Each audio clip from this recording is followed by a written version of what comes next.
നേരിയ എഡ്ജ് BJP-ക്കുണ്ട് എന്ന് തന്നെയല്ലേ എക്സിറ്റ് പോൾ ഫലങ്ങൾ പറയുന്നു? നിശ്ചയമായും. കാരണം വെച്ചാൽ ഒരൊറ്റ എക്സിറ്റ് പോൾ പോലും പിന്നെ ആം ആദ്മി പാർട്ടി അധികാരത്തിൽ വരുമെന്ന് പ്രവചിക്കുന്നത് തന്നെയില്ല. BJP-ക്ക് തന്നെയാണ് മുൻകൈ എന്നാണ് പ്രവചിച്ചിരിക്കുന്നത്. നോക്കൂ, അങ്ങനെയാണെങ്കിൽ BJP അവിടെ അത്ഭുതം സൃഷ്ടിക്കുന്നു എന്ന് തന്നെ വേണം നമുക്ക് മനസ്സിലാക്കാൻ. കാരണം 2020 തെരഞ്ഞെടുപ്പിൽ അവർക്ക് 62 സീറ്റുകളാണുള്ളത്. ക്ഷമിക്കണം, ആം ആദ്മി പാർട്ടിക്ക് 62 സീറ്റുകളാണുള്ളത്. കേവലം 8 സീറ്റുകൾ മാത്രമാണ് BJP-ക്ക് അവിടെ ഉണ്ടായിരുന്നത്. ആ 8 സീറ്റിൽ നിന്ന് 36 സീറ്റിലേക്കുള്ള വളർച്ച എന്ന് പറയുന്നത് ഓൾമോസ്റ്റ് ഒരു 30 സീറ്റ് അധികമായിട്ട് വാങ്ങിക്കുന്നു എന്നുള്ള, 28 സീറ്റ് അധികമായിട്ട് കൊണ്ടുവരുന്നു എന്നുള്ളതാണ്.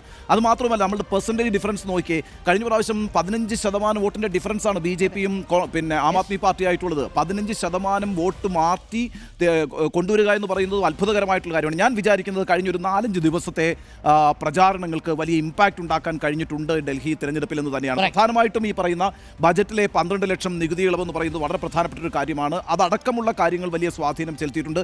ഈ തെരഞ്ഞെടുപ്പിൻ്റെ തുടക്കം മുതൽ തന്നെ നമ്മൾ പറഞ്ഞുകൊണ്ടിരുന്നത് 2015-ലും 2020-ലും ആം ആദ്മി പാർട്ടിക്ക് ഡൽഹിയിൽ ഉണ്ടായിരുന്ന അഡ്വാൻറ്റേജ് ഈ തെരഞ്ഞെടുപ്പിൽ ഉണ്ടായിരുന്നിട്ടേ ഇല്ല എന്ന് മാത്രവുമല്ല, അരവിന്ദ് കെജ്രിവാളിൻ്റെ പോപ്പുലാരിറ്റി കുറഞ്ഞു വന്നുകൊണ്ടിരിക്കുന്നു എന്നുള്ളൊരു പ്രശ്നം കൂടി ഈ കാര്യത്തിനകത്തുണ്ട്. അപ്പോൾ അങ്ങനെ നോക്കുമ്പോൾ ഒട്ടും തന്നെ അത്ഭുതകരമായിട്ടുള്ളൊരു കാര്യമല്ല, മറിച്ച് ഇഞ്ചോടിഞ്ച് പോരാട്ടമാണ് ഡൽഹിയിൽ നടക്കുന്നത് എന്ന് തന്നെയാണ് തുടക്കം മുതൽ നമ്മൾ പറഞ്ഞുകൊണ്ടിരുന്നത്.